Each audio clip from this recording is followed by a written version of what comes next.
From CRI Simple Numbers, this is Profitability Playbook, the Simple Numbers Podcast, a podcast for those who champion market growth and anchor the nation's economy, small businesses, and entrepreneurs.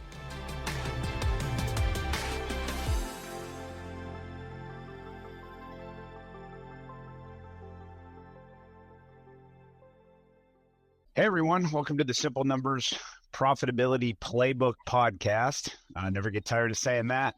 I'm Mike Maxson, that's Brandon Gray, and welcome for another episode. Minus Greg Crabtree, he's somewhere. He's in Boston. Yeah, that's right, Boston. Yeah, it's like, where in the world is Greg? We should always lead with that. But I'm sure he'll try to join us on the next one. But we're going to hit a variety of topics today. But first, Brandon, we just came off our Simple Numbers Mastermind group. You actually just dropped me off at my house a little bit ago, and here we are again, if you're not sick of me yet. But, everyone who's listening, obviously we have our consulting services for our clients and things we do, but we also run a mastermind group with a group of companies that have, Brandon, how long have we been doing this? 2018 was the first year we started. Yeah, it's crazy. And it's been a good time where we get the group together. We usually go to different locations around the U.S. twice a year and really hammer out a bunch of business topics. We had everything from sales and marketing, obviously looking at their company performance, aggregate data, comparisons, and then have those discussions with them around strategy and what's going right, what's going wrong.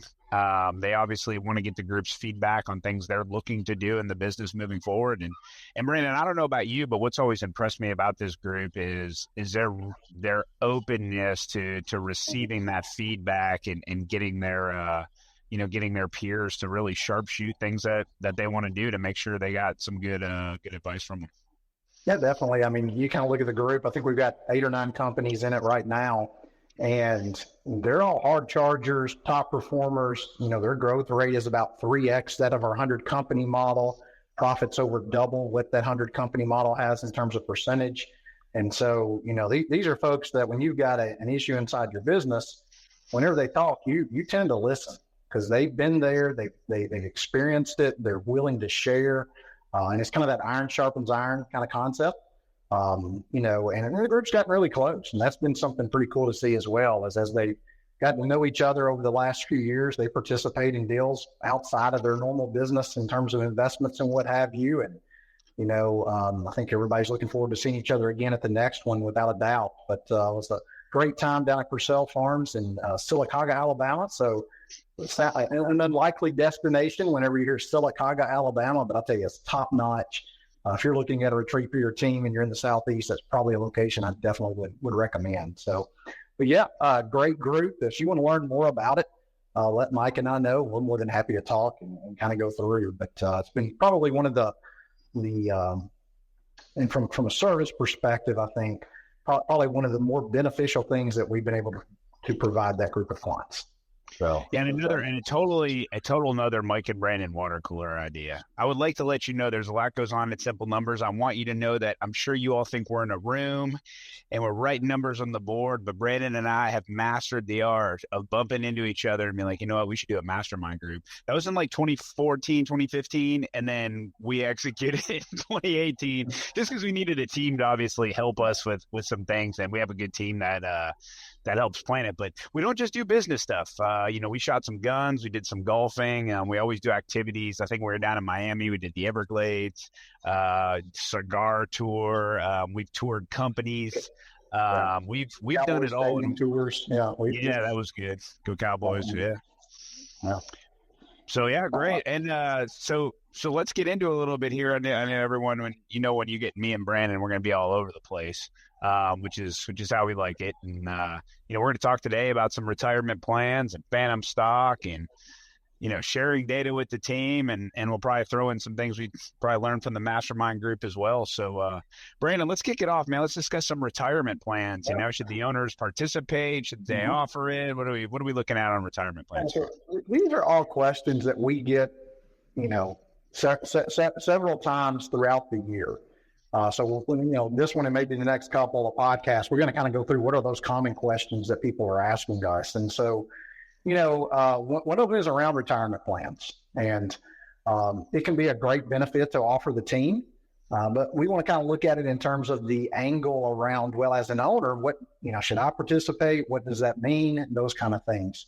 And, there's a wide variety of retirement plans that you can do. Everything from simple IRAs to 401k plans that everyone's familiar with. And then it gets a little bit more exotic past that.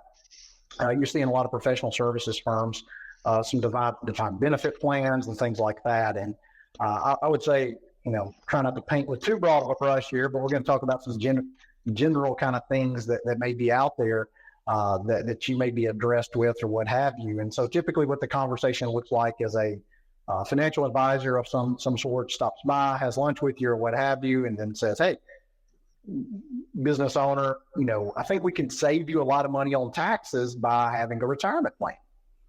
And so you kind of perk up because you hear that save money on taxes kind of deal. Well, keep in mind, there's a difference between tax savings and tax deferral. Eventually the tax has to be paid. Now, I'm not saying I'm not trying to say that I'm not a fan of tax deferral, but that's not really a tax savings per se. It's just pushing it down the road. And so it kind of gets your ear, you start to talk to them a little bit and what have you. And so, the normal, we'll just use the 401k as an example. The thing with that is as your company gets to be of size, that's something that a lot of employers are going to want to offer because it helps attract and retain talent. There's some administration work that needs to take place there, some fees and stuff involved. So just kind of keep that in mind. The amounts that people can participate have caps to them and what have you there. Some of the more exotic things you can put a ton of money into, and that's usually where we see entrepreneurs kind of getting wrapped around the axle. So, I've seen cases to where maybe it was a group of attorneys or physicians, and they're able to put tens upon tens of thousands of dollars, approaching six figures, into these retirement plans. And so the first question that we ask is, as the owner of the business, is that the best place to get a return on your investment? So our 100 company model, along with a lot of other data we have, shows the minimum return an entrepreneur gets if their business is at 10% profit or 15% of gross margin, is a better way to look at that, is 50%. Okay. And so are you going to take dollars out of the business and put it into a retirement plan that you're not going to be able to touch until you're 60 years old and get a 10% return? Or should I be strategic and reinvest these dollars back into my business and get a 50% return? And so that's kind of the question you got to kind of come to grips with and looking at. Like I said, too many times, I've seen cases to where companies are cash strapped because they're making these massive retirement contributions for particularly trying to do things to benefit the owners. Like I said, fan of it for the team, but in trying to modify a plan or create a plan that's going to allow you to defer a lot of tax for the owners. 9 times out of 10, I'm looking at that going, why didn't you put that back in the business? Because you can get a much better return. So, like I said, just wanted to kind of go over that. I think, probably the next time, or if you get in that situation where someone's like, hey, we can save you all this money on taxes, there should be a red flag go up, and you kind of start making some phone calls because it's probably not as it seems on the surface as far as that part goes. Mike, anything else you want to add there to that? No, mine's usually, when we talk about it, it's usually about centered around talent and what is the team looking for. As part of a benefits package, the owners, if they do participate and they want to, put some in it to get the minimum, with the company match on it or something like that, and they want to diversify, not a whole lot of money. I just don't like when they think that dumping all of that in there, maxing out their 401, doing all that is like the best tax saving strategy. It's like, listen, we're talking that much money. I'm with you. It's get it back in the business, invest in there. Or if you are in a spot like, hey, simple numbers world, right? No balance on a line of credit, money set aside for taxes, core capital target reached, and you got that money over and above. I mean, look at different investment vehicles outside of the 401k too, whether it's, other businesses and things like that you could potentially invest in, real estate, stuff, things like that, you see much better returns out there with the money. I'm not negative on it. It's just not, to me, if you're an owner and you got that extra additional money, I just think there's better investment vehicles out there to go for. And we'll bring an investment specialist on there or something to talk about it. But there's other things you can go look at and put that money to use. So Yeah, good talk, man. That's a big one. We've gone the rounds of that one a few times. Speaking of mastermind groups, we've had the retirement plan discussion. Yeah, pretty Mhm. good. But well, awesome. So phantom stock, we get this one a lot. Yeah. Obviously wanting to, rope key players in your business into, and obviously, give them some sort of feel of ownership. And a phantom stock plan, a lot of times, is that one way to do it. Brandon, what are your thoughts on that? Yeah. So one of the Gregisms, you may call them, that are out there is that cash is cheap, stock is expensive.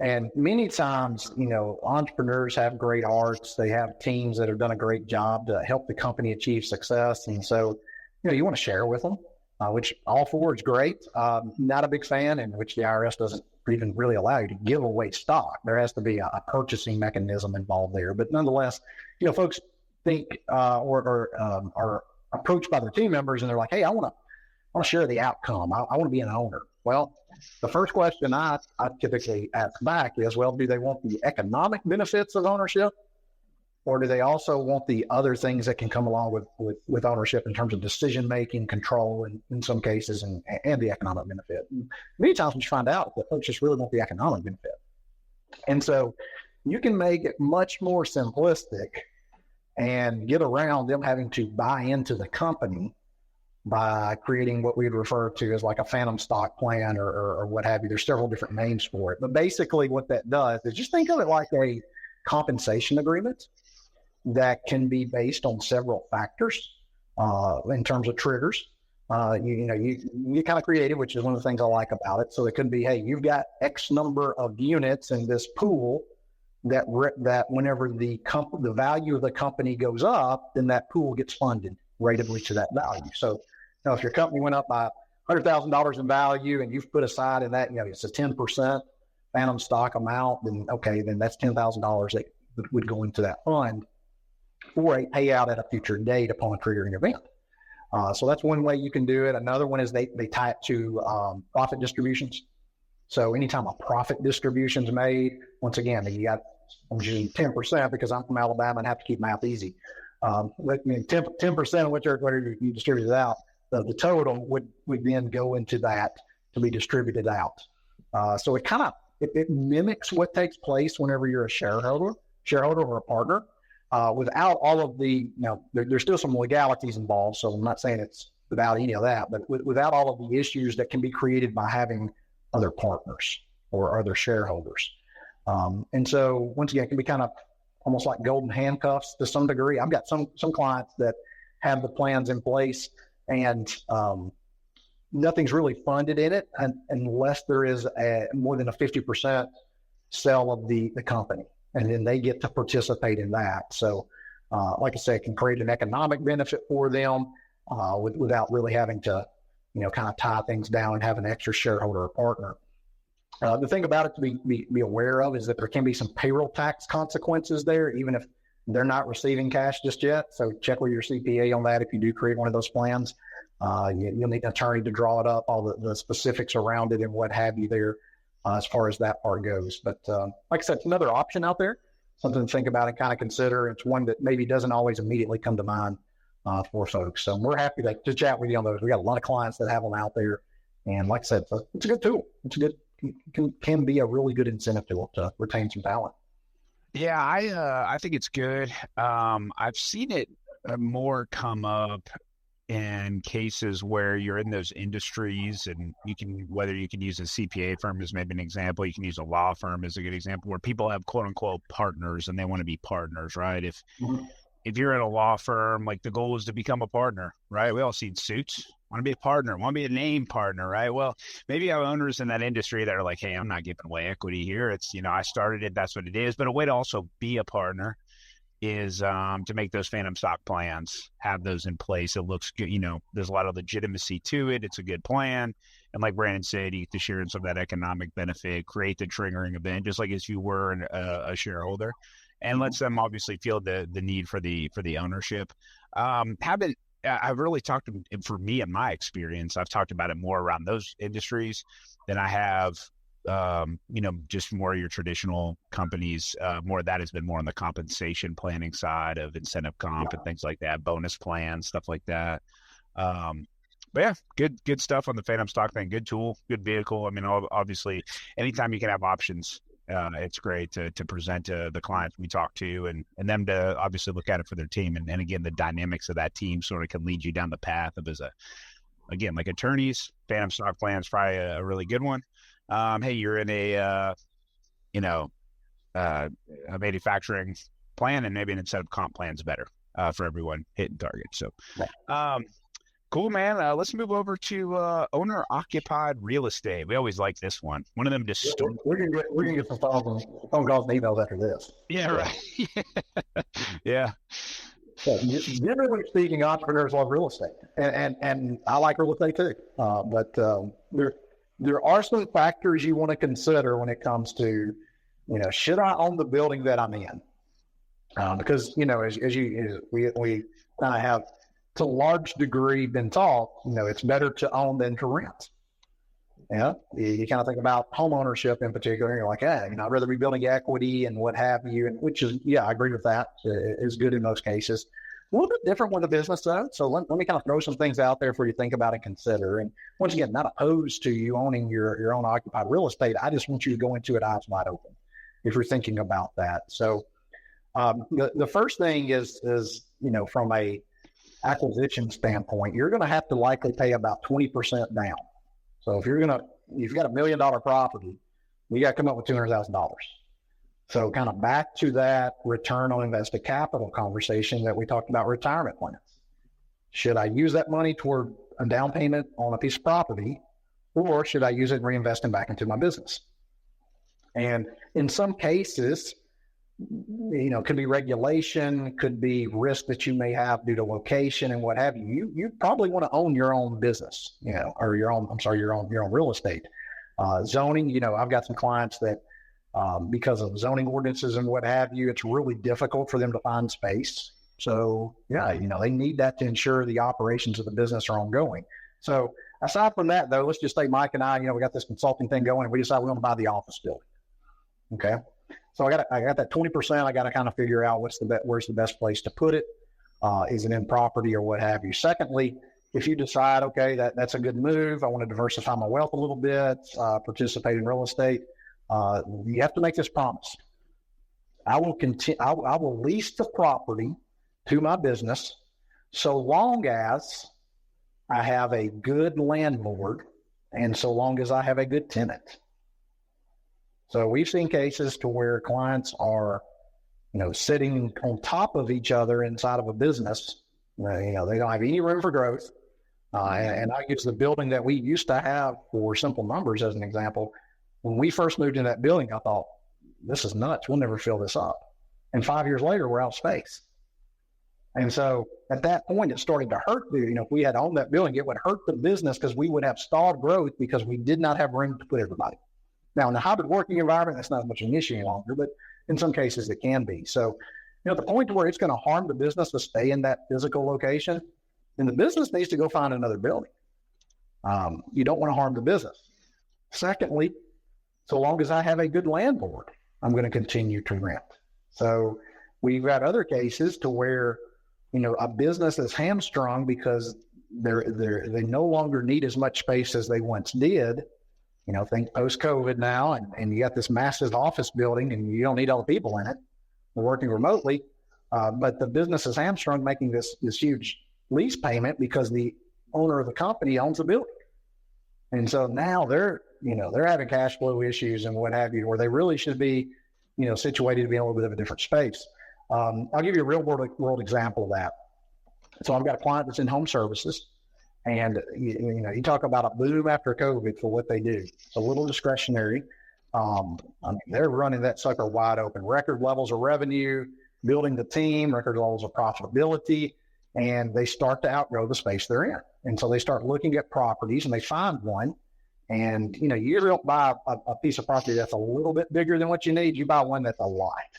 And so they found it and, it would work. We ran all the numbers on it. Things would be much tighter, but they can make it work. And some things kind of happened in the process to where they didn't move forward with purchasing the building. Well, fast forward 18 months later, demand has declined substantially. It's back to more norm in terms of demand. Profit has declined with that. They've had to make changes to the team. And if they hadn't been in that large building, they would be up the creek. It would not be a pretty picture when it comes to profitability. So a lot of times you need that flexibility inside your business. So just be careful. Like I said, abide by those, those rules of I'm going to stay here as long as I'm a good tenant and as long as I have a good landlord.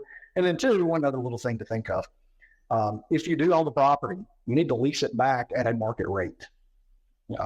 If not, you're playing games with your P&L and profitability is either overstated or understated.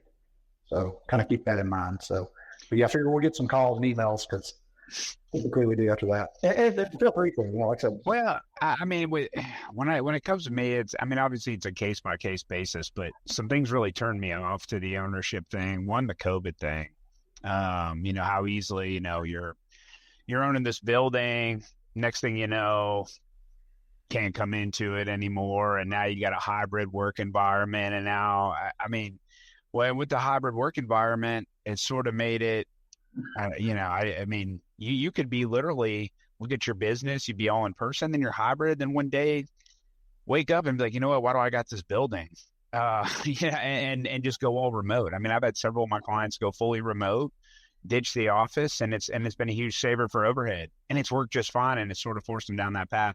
And so, I kind of I've had a couple clients too outgrow their space, and thank God they were leasing, because again, then having to go down the real estate path and sell it and find the deals. Then again, going to their landlord, negotiating for more space in a building or an office building, or the landlord was able to go find them more space. And it just seems like a lot more flexibility to me on some of that leasing stuff. But at the same time too, I also know why people might buy. And like Brandon said, zoning, and opportunity comes at, sometimes there's just a good real estate opportunity and you should take it.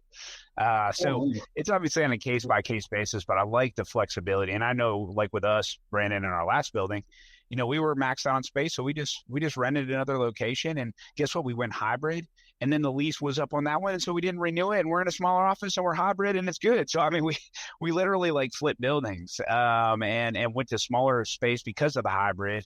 And there needed to be no real estate transaction or nothing like that. It's like, hey, the lease is up.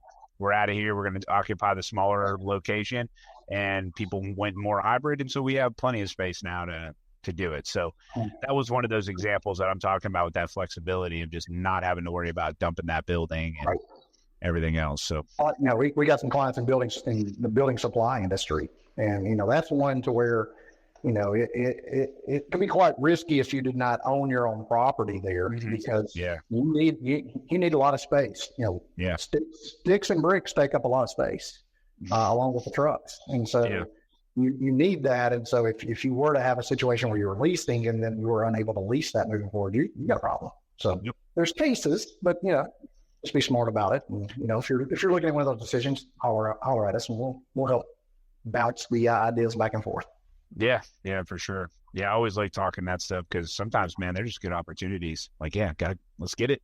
And next one is sharing data with your team. We talk about this one a lot. What to share, what not to share. Should I? Is there a problem? We've had some fun conversations about this too. Do you really, if you're in an industry where you got a lot of workers that, maybe the market for their jobs, $20 an hour, do they need to see the CEO making, what they're making and how that works out? So we can hammer this. This honestly could probably be its own show itself on just sharing data, but we'll hit the high points today. But, real quick from my end, sharing the data, and we used to do it at CRB, we're open book management, great game of business. How to go about properly sharing the data with your team. And I'm sure Brandon's going to touch on this. He's really good at explaining it. But really is the transparency, but more about the education of the data.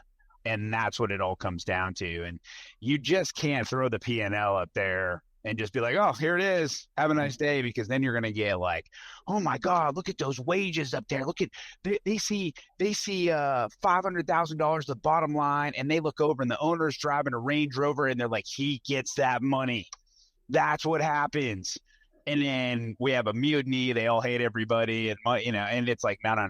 There has to be an education component of understanding, hey, what is revenue at this company? What is margin? What is profit? What's it mean? And that's how it all starts. And so, Brandon, I'll let you take it from here. But I think the key component in sharing data before you ever share data is the education on what data you're going to share, so you don't have problems. Without a doubt. And so the first question I ask is, what's the outcome? What's the objective of sharing data? So in some cases, I get an answer of, well, if I share the data, everyone will understand, what it takes to be profitable. They'll be more bought in, as far as that goes. And I would say my experience has been, there's a handful on your team that you're exactly right about. They will be more bought in. They're truly, genuinely curious as to how it works. And, by having that data, they can make better decisions. But that's not very many in most cases. You're talking about a handful of people. The rest, this is where the mindset of the team is much different than the mindset of the entrepreneur. They want to come in at 8, they want to leave at 5, not really think about business afterward or be bothered with it, just do a good job and get paid. And as long as that takes place, they're happy. And so that's not a bad thing. It's just not how entrepreneurs, how we're wired to think. So you got to kind of first look at it and determine what's the reason behind it. Secondly, if you do determine, okay, I got a good reason, with the team and what have you, that, there's value to sharing data, then the next question becomes, well, how much data do you want to share? Because you don't have to share everything.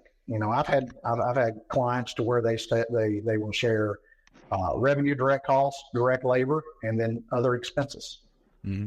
I got other cases where they just share revenue, COGS, and direct labor. It's contribution, because there's usually not a lot of folks below that line that are going to make an impact. So how much data should I share in that case? And then once you determine that, then the next thing is, just as Mike mentioned, you need to do a lot of education before you share information. Once again, it's that thing of, depending upon, someone's perception, which is reality, you could have an unintended consequence. They're going to look at the balance sheet and see, $800,000, and they're like, well, I can't believe I didn't get a raise. You got $800,000 in cash, but without education, they don't understand. It took $800,000 just to have enough capital to float receivables, those kind of things. And so there's a lot of education that would need to take place as far as that part goes. And you got to do it in pieces. I would say if you're an entrepreneur who's comfortable with finances, you didn't get there overnight. I didn't get over there, what we do for a living, I didn't get there overnight either. It took a long time to kind of understand it. And so a lot of times we'll just come up with a curriculum for our clients, break it down into pieces of, kind of modules of what we can teach them and what they can learn and understand from.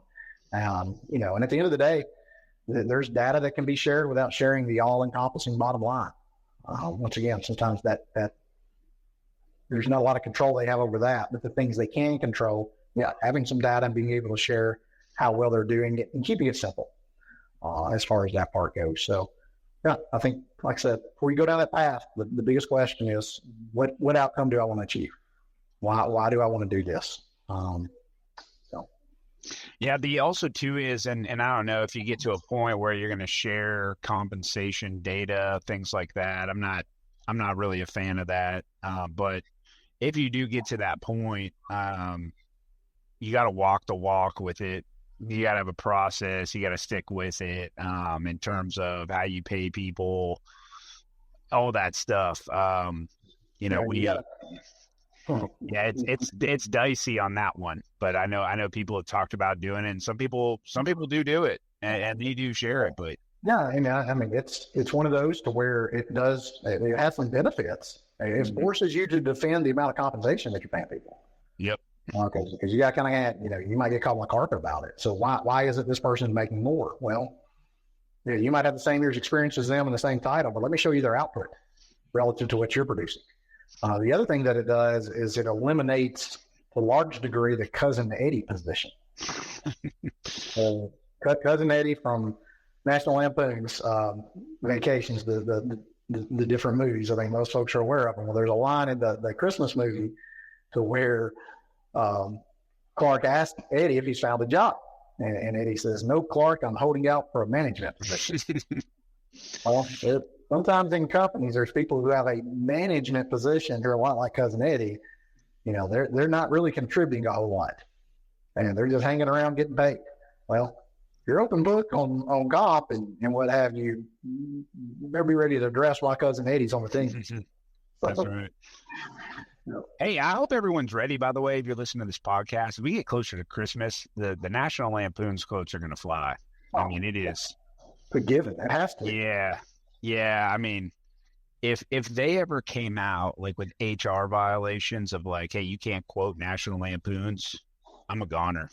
Yeah, it's just part of like once after Thanksgiving rolls around, it's on TV all the time. I think I'll text Brandon throughout the week. Like I think I'm watching National Lampoons for like the 100th time on TV, and I laugh just as hard every time. So, well, we use it a lot too for incentive plans. So yeah. You got one rule: you do not spend the incentive until you actually have it. Yes, I think we caught Griswold for that. So, yeah, I had to go buy that pool, man. Exactly. God, he almost got Eddie thrown in jail for that. But well, awesome. Well, Brandon, anything else today on this one? I think we just, hey, this is not bad for coming off a mastermind. We didn't, obviously Sylacauga, Alabama, was that 2 hours from us down there we're at? Yep. Yeah. So we were able to drive, but not bad coming off of, I do thank Purcell Farms for shutting down the bar at like 10 o'clock. Really saved us some sleep. So that was a good way we were able to come back and do this because we were able to get some good rest there too. So great man. And like I said, if you want to learn more about it, let us know. We're happy to share more. And as always, if you have topics you want us to discuss, please let us know on that. We do have some guests lined up for the next couple. We're going to talk about some things that are going on in the I'll use the HR world as a loose phrase, but kind of where the mindset of a lot of the team is at right now. And the gap between A players and B players, that's going to be a topic that we talk about as well. So, and then as we get a little bit closer to the end of the year, we have one of the friends of our firm, Rob Simons, with some strategy kind of planning tips and stuff as we get closer to the end of the year. So looking forward to that. Oh, one more thing too. And everyone, I'm only doing this and I got to plug this because I get emails about this and calls. I'll get an email, be like, hey, do you guys have any of I was looking for tools on your website. And then I know you guys actually do consulting services and have a team and stuff like that. And it's like, oh yeah. Yeah. Hey, so if you're listening to the podcast, and you don't know this, we work with roughly 300 plus businesses, we work with groups all over the country, internationally. We have a whole team and everything here that does that. And, I call it like CFO light type service, financial analysis, targeting, scenario modeling, cash flow planning, really being that financial resource for you. So I'm using this podcast to no longer be the excuse that, hey, we actually do work with businesses all the time. Brandon, he has the terrible calendar because he works with, I don't know, how many clients you work with, Brandon? Like 70 or so in that ballpark? Yeah, I know he's a machine. I've tried to reduce the count a little bit. So yeah, I'm slightly lazier. Yes, but I keep getting those emails, and I'm just like, well, you know what? I'll just use the podcast platform to blast it out there because call Mike. Yeah, call Mike. Yeah. Well, all right, everybody. Thanks for joining us. Until next time. That's Brandon. I'm Mike, and we'll catch you later. If you want to know more about driving sustainable profitability for your business or are interested in learning more about CRI Simple Numbers, please visit our website at simplenumberscri.com. Thanks for listening to this episode of Profitability Playbook, the Simple Numbers podcast.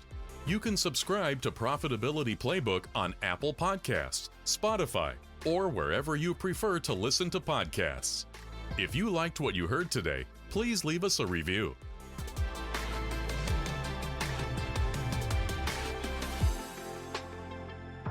The views expressed on Profitability Playbook, the Simple Numbers podcast, are those of the presenter and moderator and do not necessarily reflect the views of CRI Simple Numbers or the CRI family of companies. This podcast is intended for informational and educational purposes only and is not intended to replace professional advice received directly. Consult with your CRI Simple Numbers advisor or another trusted professional if you have questions about your specific situation.